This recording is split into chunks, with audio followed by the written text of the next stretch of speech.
and the response is they're not due back until 2024, at which point there will be a provision made in Ivebridge for them at that point.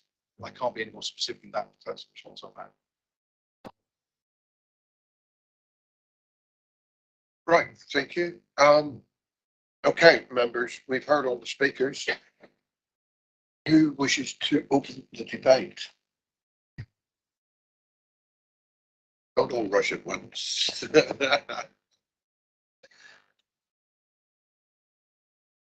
Mr. Abbott, right.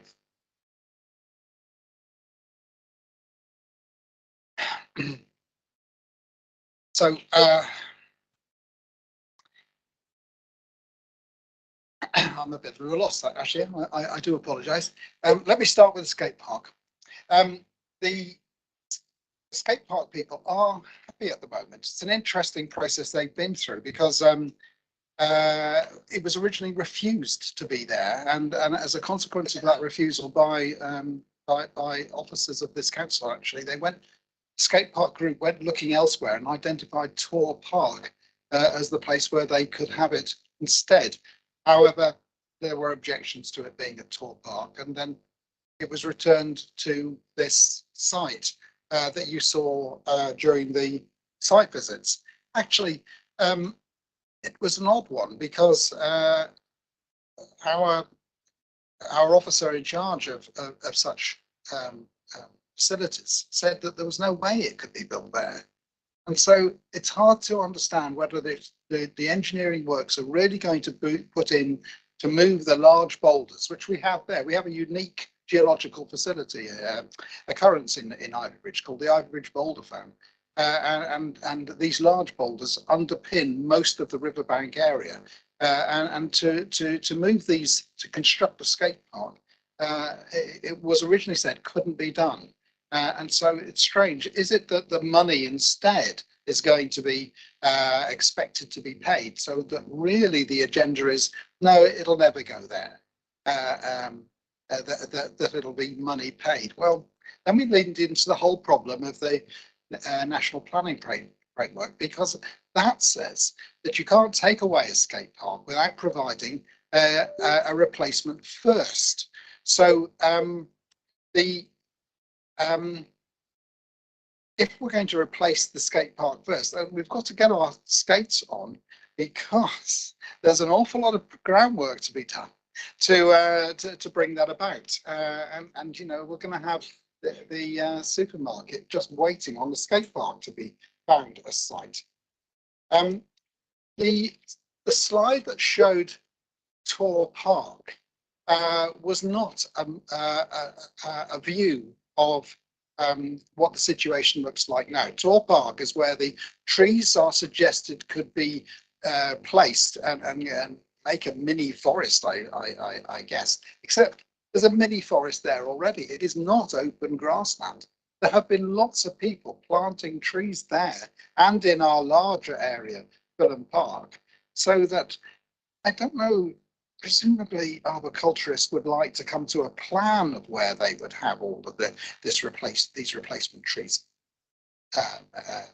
planted.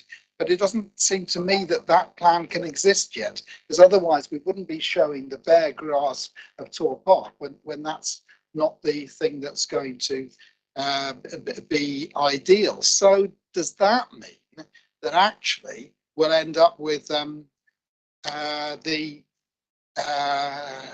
trees being planted off-site, which is a real shame, because I'm harping on about how green Ivybridge is, and then maybe our replacement trees will be in the wider South Hams, and that would be a shame. Got a couple of slides. Perhaps one of you could put up for me, Jack. I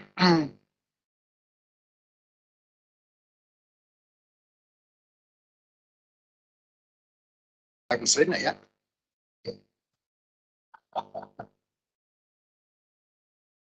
So the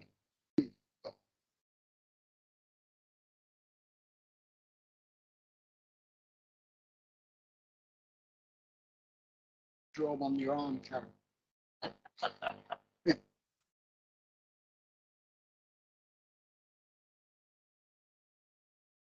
Thanks.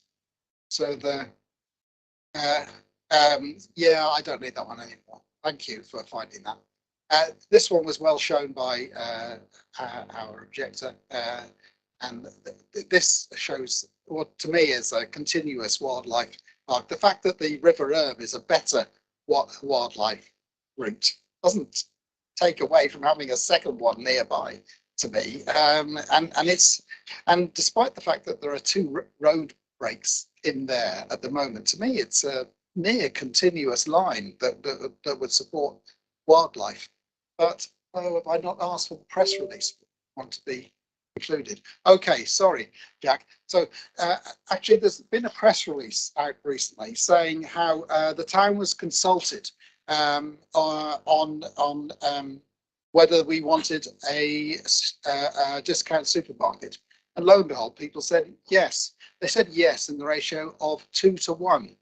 There's some debate over how many numbers were asked. I think it was something under 2,000. I think that would have been on my slide. And 2 to 1 sounds pretty good. Yes, let's have a discount supermarket.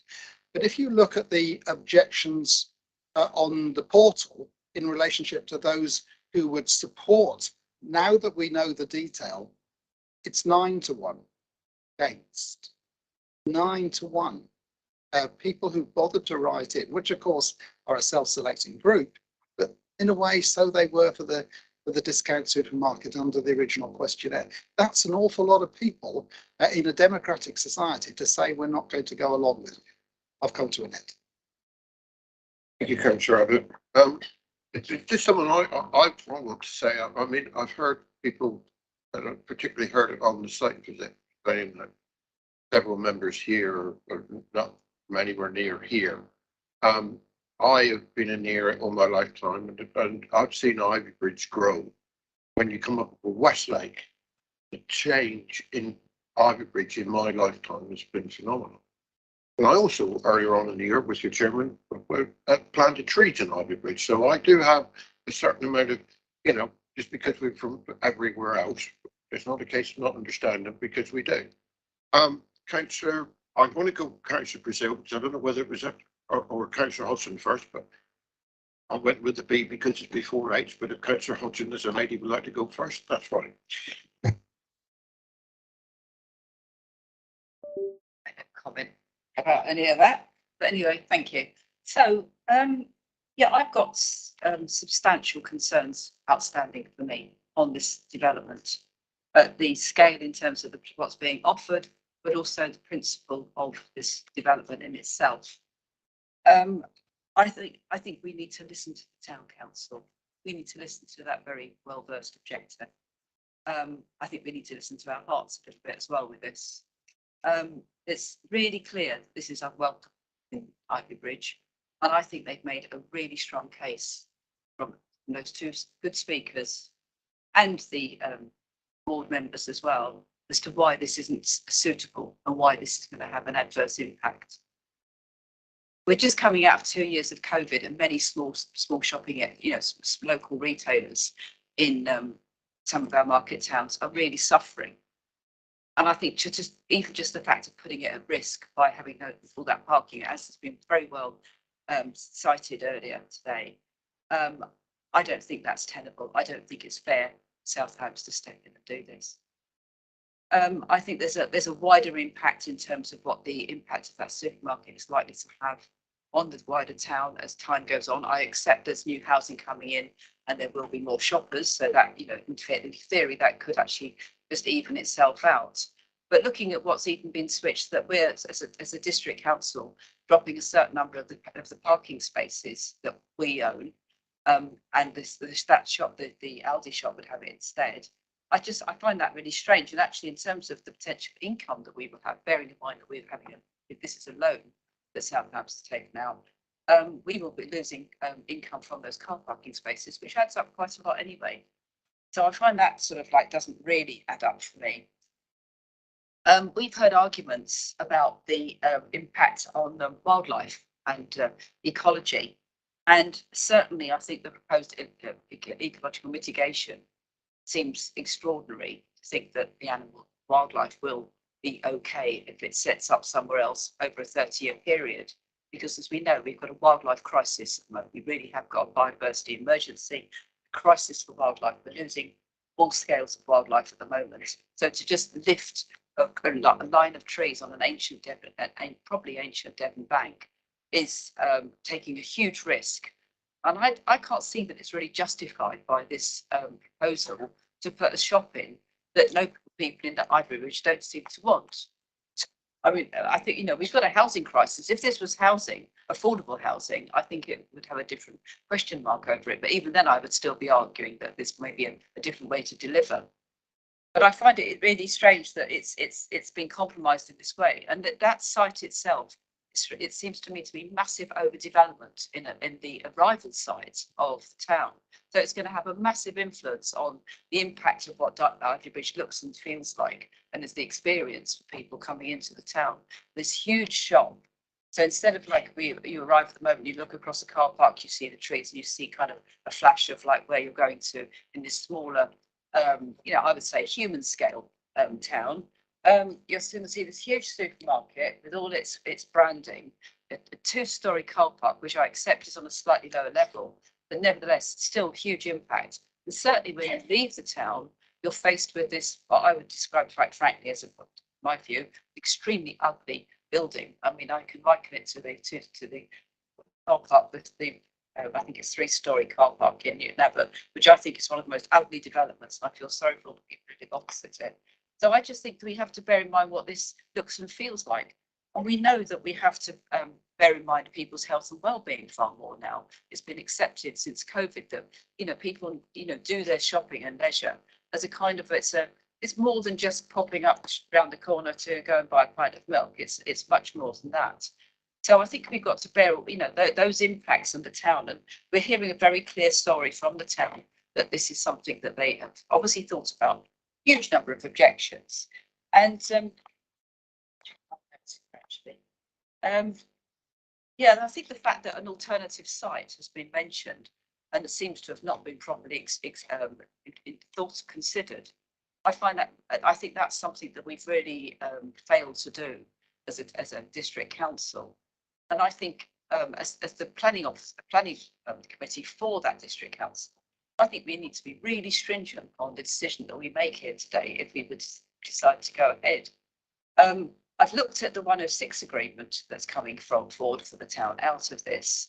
There's 60,000 towards cycle safety infrastructure. Well, 60,000 goes nowhere with cycle lanes. It's usually in the million, at least if you're going to have anything extra, really meaningful, of new routes, etc., which would potentially compensate for some of the loss of the car parking. There's something about a new parallel crossing. Is that meant to be a pedestrian crossing? I assume it is. There's some money for the off-site tree mitigation. And also there will be the skate park, but even 150,000 for the skate park. I know that the one going into Totnes that's planned is likely to cost at least 200,000. So I don't think you're going to get a skate park for 150,000, or not one that's perhaps a good replacement. It all seems like it's just being done in a rather stingy way. It's compromising a lot of things, including, you know, key things, including the retail opportunity for the town going forward, the look and feel and the design of the town as it goes forward, and also the impact on wildlife. And I therefore actually just really question why it is that a few years ago this district council was asked to set aside 9 million to be spent on a new Aldi in Ivory Ridge. I understand that perhaps it's not going to cost 9 million. Some questions have been raised with me.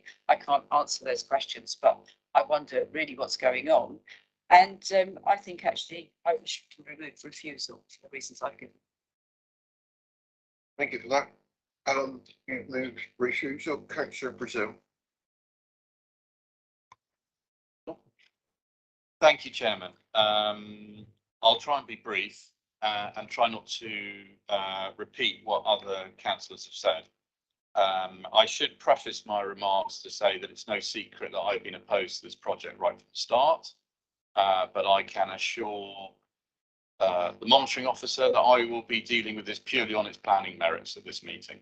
And I won't be talking about some of the other issues, and that may come out tomorrow at the executive. I'd also like to thank all the residents of Ivy Bridge that have come here today, and indeed those who were at the site visit on Monday. I think it's fantastic to see those members of the public engaging in the democratic process. And it might not be perfect, but you know, I hope that you can see that in an open and transparent way how we deal with these things.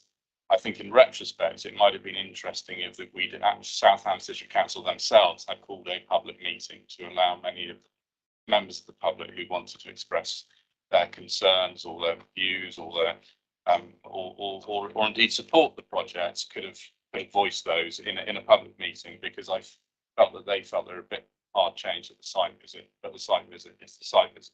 Anyway, I'll move on to the planning now. First of all, one of the things I think the whole theme running through this is it seems to me that there is this sort of thing that we've got to have this. You know, what people have said is, well, you know, if you're going to do it, then I'm afraid this is the best that we've got. But the whole thing is we don't have to have it. And I think that we should look at policy in that sense.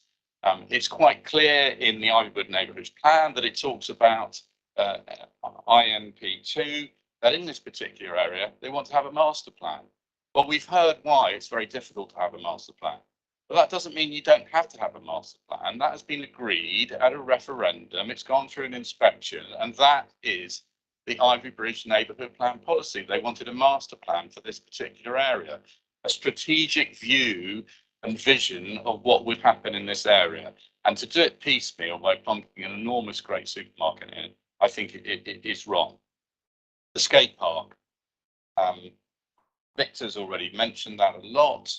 I have to say that when we were shown the site of the new skate park, it to me was a rather beautiful green corridor with trees and vegetation, and the idea of turning that into a skate park, the skate park people may indeed think that's great now, but the truth of the matter is, for the majority of people and the public amenity, I would say that's detrimental to it. And the reason why I'm sure officers have previously have recommended refusal in pre-application for it is just because of that. And then, of course, you've got the police issues about the crime with it, the lighting, and we've already heard how important the river is as a wildlife corridor. So I think that is steeped in problems, and that the skate park, you know, it should have been sorted out before this application came to us, and it hasn't been. And therefore, I don't think that we should say that there'll be jam tomorrow if we support this. The viability. You know, I think you can do it both ways. I mean, I've read all the letters of support. I haven't read them all, I have to say, no, but I've read a lot of the letters of support. I didn't read all the letters of objection. There were so many. But I think it's fair to say that within the letters of support, that what they are in favour of is to have an Aldi in Ivy Bridge. And in a way, that's not really what, if we refuse this, we're not saying you can't have an Aldi in Ivy Bridge, just not on this particular site. And I think that as a council, or you know, Aldi, that they should be looking at an alternative site. The fact that the Chamber of Commerce is so opposed to it, in the end, it's their livelihood. You know, we can have officers, we can have reports saying, no, it's going to be great for your town. These are the businesses, people that actually, their neck's going to be on the line. If it doesn't work, they're going to lose their livelihood. Not the officers that recommend it or the report that comes through, and they've said they don't want it. Why is it that we feel we should go against what they think? We've also had questions from the co-op about whether what detail and the data and whether it's effective, and the retail impact assessment, there isn't an independent one.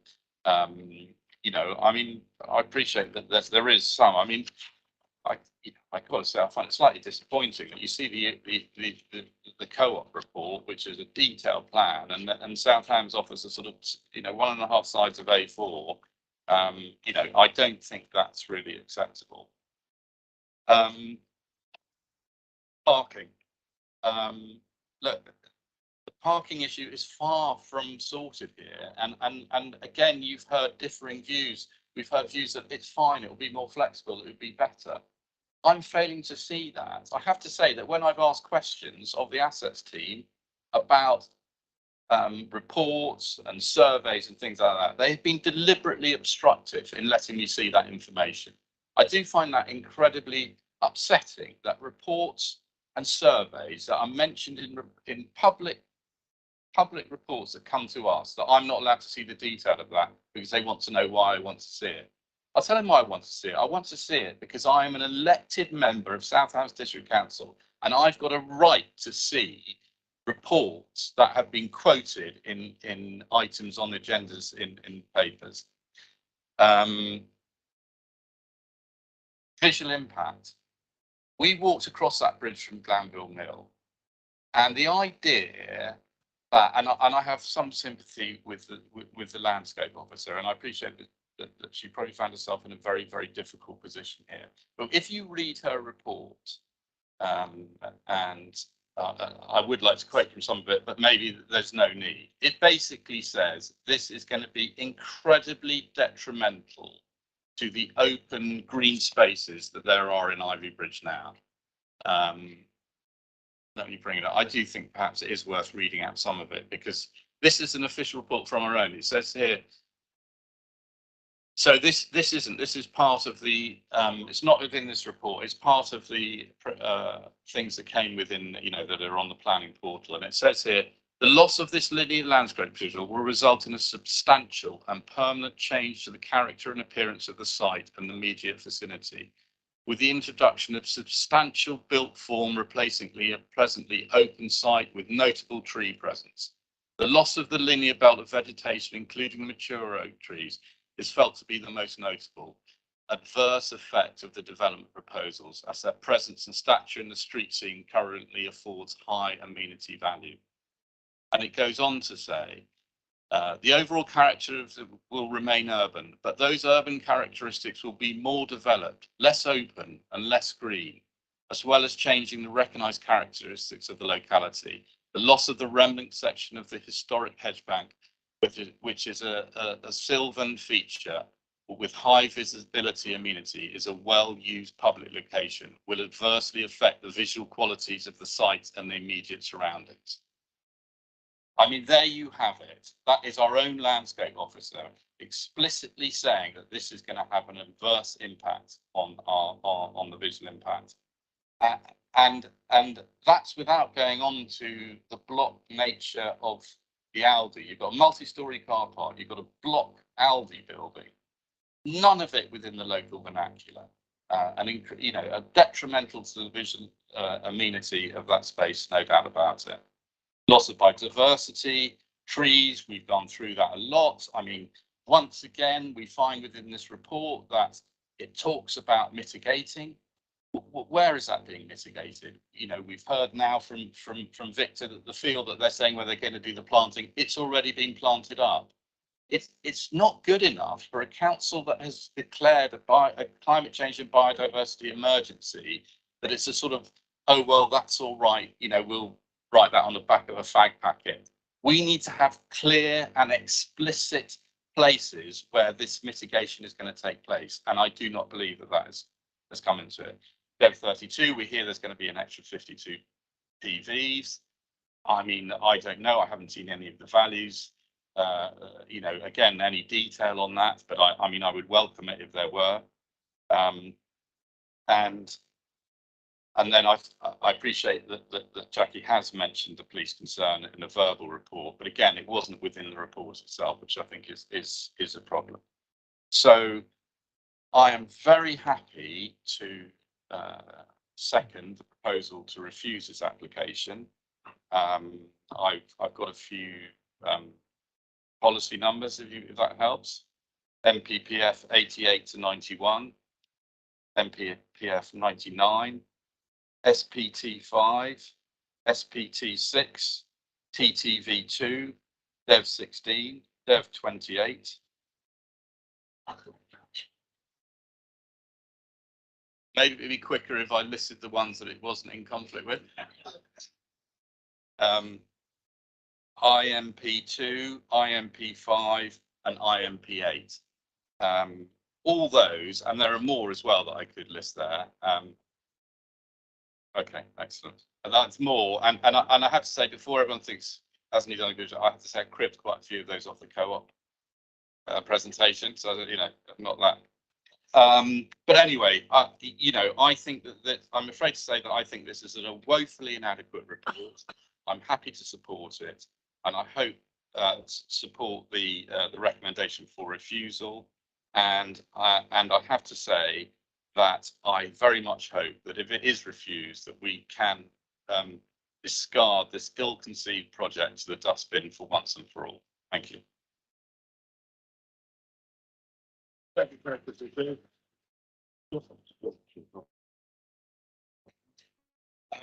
Yes, Mr. Wyler? Yeah, there's just one thing I'd like, I think I would clarity, because not everybody in the room will understand the differences. When you're going to, you have been able to see documents. My understanding of that is not documents in relation to the planning application, documents relating to other reports that have gone to other. Okay, I just want to make it sure that there's been no reports related to the planning application, the planning report that you haven't been able to access, and that's not what you're referring to. No, that's absolutely correct. It's other reports. And when I say, and I appreciate that when I say it's woefully inadequate, I have a much sympathy with Jackie, having been handed this, as I said to her on the site visit, it's a bit like a hospital pass. And I think that my mind is that there seems to be a rushed and not completed application. And that's anyway, that's my view.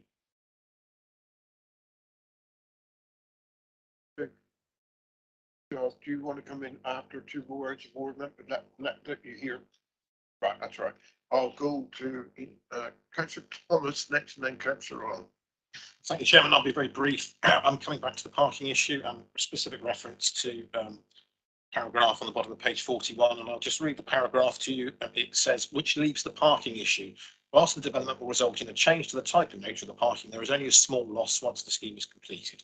We can argue that, yes or no, but what I don't think we can argue is the measures provided to mitigate the impact during the construction, it is considered on balance the proposal is acceptable. Well, I cannot agree with that, I'm afraid, Mr. Chairman. I cannot agree that the mitigation of expecting people to park in a park and ride car park some distance away from the town centre and then be bussed down, particularly in the light of the excellent observation made by the principal objector about people who are disabled, those in wheelchairs, I cannot see how there is any sort of mitigation. The purpose of this application on behalf of the district is the regeneration of Iron. Okay, so let's take away the green trees, let's take away that side of it, just concentrate for a minute on what regeneration means. Regeneration, we are looking at the regeneration of the town centre, supporting business. Not for one moment can I support this on the basis that what has been proposed mitigates the impact during construction. Because Mr. Chairman doesn't. On that basis, I will be supporting the recommendation of the refusal. Thank you very much. Councillor Long.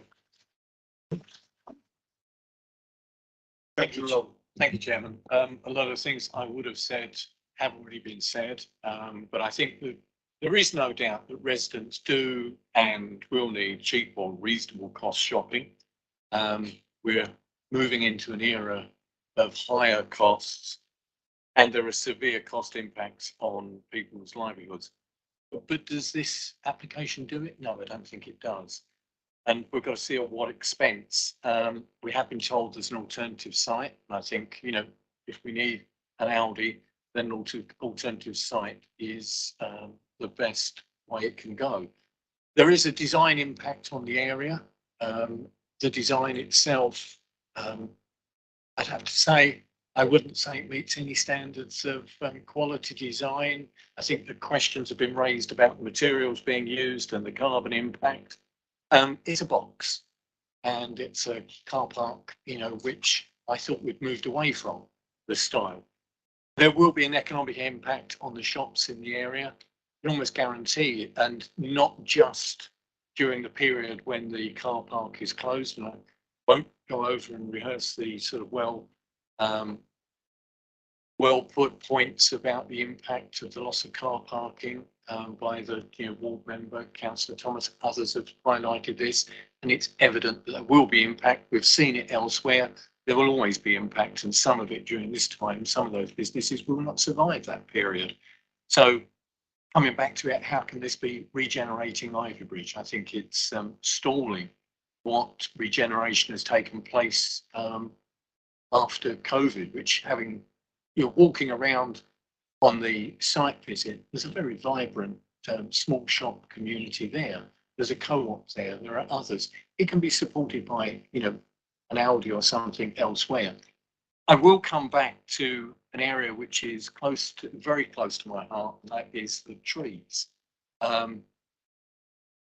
It is, in my mind, a wildlife corridor. On the site visit, I was standing there and observing, a small flock of goldfinches and greenfinches. There were a couple of yellowhammers flying along there as well. So it is a wildlife corridor. There are obviously the bats that will use it. It complements the river as well. It is an urban treescape, which is becoming more and more important. And it is being promoted and encouraged by government for more urban trees. And this council has been planting semi-mature trees and has been lauding the fact they've been planting semi-mature trees in the urban landscape. And yet we're proposing to take down, an over 200-year oak tree and the other oak trees. We're doing an HS2 here, an HS1. We're doing what the government has been doing, and most people have been criticising. We see a disagreement on whether that oak tree, T8, is veteran.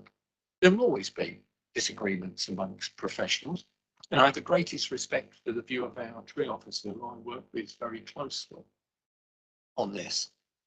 But in any terms, it is an aged oak tree, which has had a life. It is appearing on the OS maps that go back to 1885. Trees are indicated there. There's already been an indication of potential 281 years old. This has been clearly assessed by the Woodland Trust. And I believe that we should be going with that assessment of a veteran tree and other notable trees. I think the loss of trees like this in a setting like this cannot be supported. How can we declare a climate emergency, a biodiversity emergency, and then cut down trees of this scale? We should be working round it. I can't support this. The design impact is questionable. The economic impact is questionable. The biodiversity impact is questionable. I just don't see, and I can't see how, as a council, we could put forward such a development in Ivybridge with all of the problems that it gives and the impact that it gives. So, Mr. Chairman, I will be supporting the vote for refusal.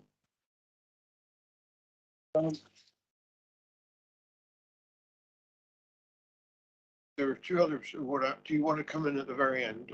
Yeah, right, okay. Councillor Reeve and then Councillor Brown, and then I'll let Councillor Pringle finish.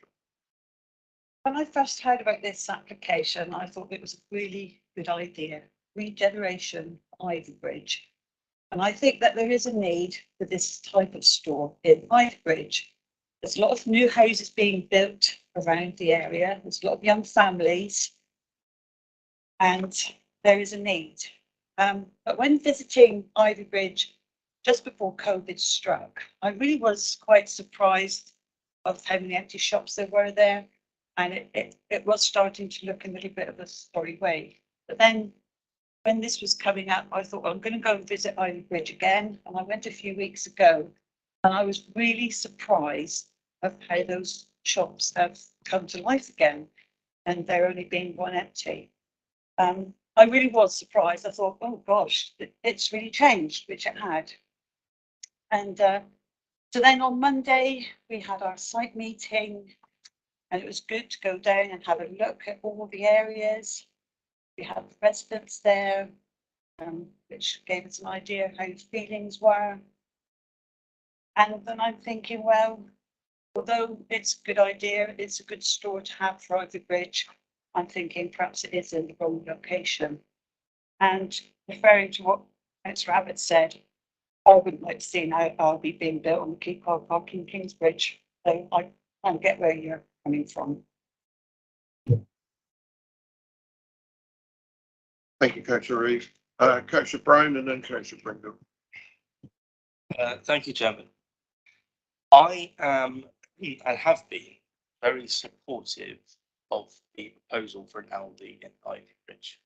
I realise it's not a planning matter, but when this has come to us as councillors, a full council as a proposal, I have been supportive of it.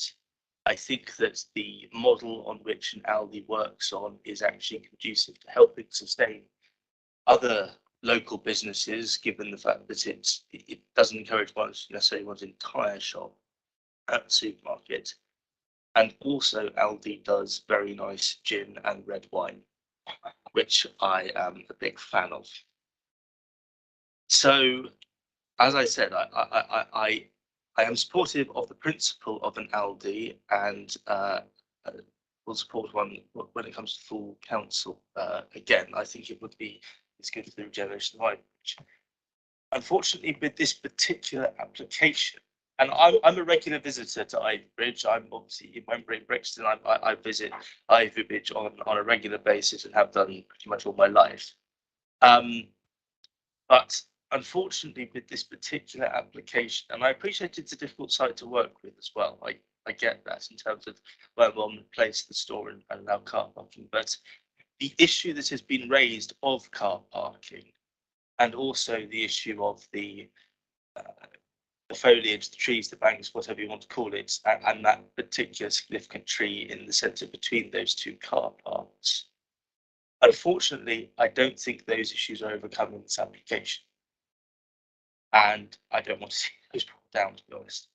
So there are people who are, I'm sure, far brighter than me that can work out how to accommodate a supermarket like Aldi, which would be good and will be good eventually for Ivybridge, in a way that helps preserve parking and doesn't therefore have what could potentially be an unsustainable impact on businesses on the high streets in Ivybridge. So I'm afraid, Chairman, that in this instance, and I hope to be able to at some point, but in this instance, I will not be able to support this application. Councillor Pringle. I will be brief, I promise. First of all, I just want to talk about the lighting in the car park and security. The lighting is only going to be on when the store's open. There is a long time of darkness that there is no light then. So that's the first. Second point is brush screening. Yes, you may say it's going to be sited somewhere else, but unless it's central to the town, it's unacceptable. And people need to be able to access that space to be able to have routine and very important and thirdly, Thursday market, nobody's come back to me on the Thursday market. The security of the Thursday market needs to be is an important issue, and if they can't, they need to be there. Residence Bar is very popular, and that too, the fact that nobody's come back to me on that is unacceptable. So that's all I've got to say. I have nothing against Aldi. I would probably shop themselves, but not in Antibon. I've never tried getting Antibon.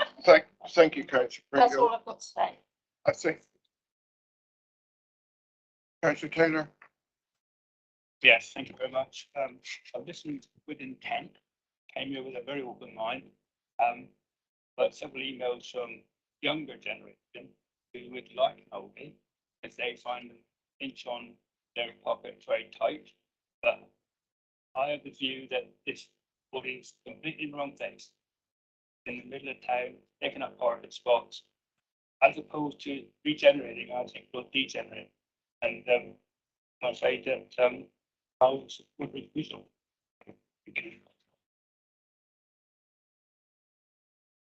Any other comments anywhere? No, I would just, as chairman, one thing I could privilege, I suppose I can have the last word if I want to. I originally, before COVID, and that when Ivybridge and the Glanbridge Centre in particular was in trouble, and we know it was at one stage, very empty shop, was very much in favour of having an Aldi in Ivybridge. but things have changed. A lot has changed. The way that Ivy Bridge has changed. I've watched it grow many years. So going on site visit on Monday was great.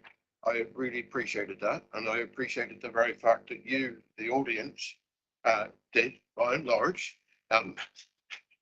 keep quiet and were very good. You asked your questions through the board members, and that was great. All the rest of it. And when you see how Ivy Bridge is now thriving, the whole reason of having that Aldi supermarket there was to help it grow again. That's gone by the board. So things have changed. So therefore, you know, I usually, as chairman, am expected to support my officers. On this particular occasion, I won't be. I should be supporting the overturn the objection to this application. So, but we've got, before we go there, Mr. Weimer will very much like some, I know Councillor Brazil gave him the list a mile long, but we need some proper reasons for refusing. Okay, I think I've got the three key reasons. And I'll just go through those, but my suggestion would be, rather than doing detailed reasons on those, as usual, I'll be saying it's a delegated refusal based on, with the detailed reasons refusal to be agreed with Councillors Hodgson and Brazil, proposer and seconder, and the chairman and the vice chairman. I think that going in no particular order, I think what somebody from the Councillors Hodgson and Brazil is saying that the application has not demonstrated that the proposed store and changes to the parking provision would not have an unacceptable impact on the viability of the existing town centre businesses. I think that wraps up the changes to the parking and the store itself. And then again, in the design and massing of the proposed car park and retail building does not respect the local vernacular and would result in development contrary to policy. I think we want to add in there, and causes harm to the character and appearance of the site and immediate surroundings. And then the final one I've got is the loss of trees as a result of the development would lead to a significant impact on the character and appearance of the townscape contrary to policy DEB 23, JLB and the MPBF. The two other areas that you've discussed, but I wasn't clear whether they would be a separate reasons for refusal.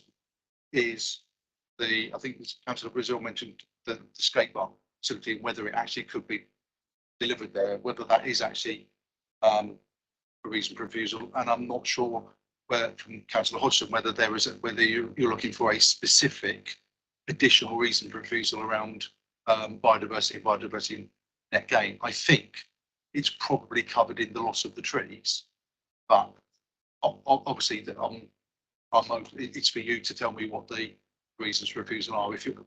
But I think that those three probably cover the main elements. Also, Councillor Abbott looks like somebody. Okay, yeah, I just wanted to just pick up, and that was a kind of a direct question anyway. Yeah. I think that whole thing about the loss of the wildlife corridor means that former wildlife corridor an important link is something I would add in.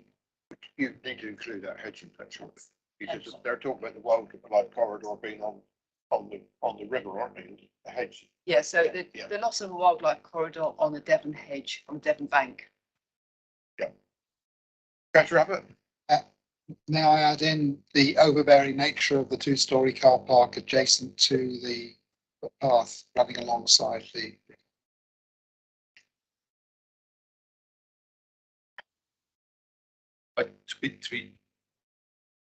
I thought I'd covered that when I said the design and massing of the proposed car park and retail building. I just thought that's fair enough if that's your meaning. Yeah. It's just that to me that the concentration is on the Aldi box rather than the car park next to the river. But if that's what is there, that's fine. I overbearing impact of the car park structure. That's the Yeah, I'll happily add that in. I'm a little.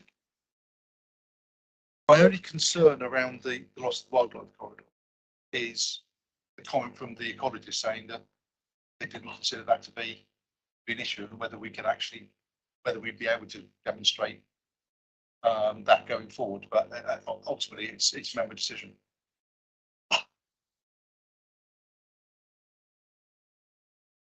Right. Right, Chairman. So four reasons for reason. The three I've mentioned, plus something around the loss of the wildlife corridor with the removal of that central tree hedge bank would have an adverse impact on biodiversity, contrary to the policy and plan that's related to. Okay, I suspect you're going to come back on the carbon footprint, or maybe. I'm sorry to be so predictable. Yeah, well, that's fine. I don't know whether this is something that ought to be included. Clearly, the materials that are being used are don't seem to marry up with our climate emergency declaration. And is that something the reasons for refusal? My personal view is, as it stands at the moment, we don't actually have adopted policy that will allow us to go into that detail. I believe that will be coming forward with the work the JLP team are doing on depth 32 plus, but at the moment, I don't think we've got a planning policy that could go, say, refusal on the basis of those particular materials as we stand now. Right, thank you very much. Right, everybody's had, right, we're now going to a vote of refusal, or better proposal, of refusal for this application. A show of hands for all those in favour of refusal. That, I think, is unanimous.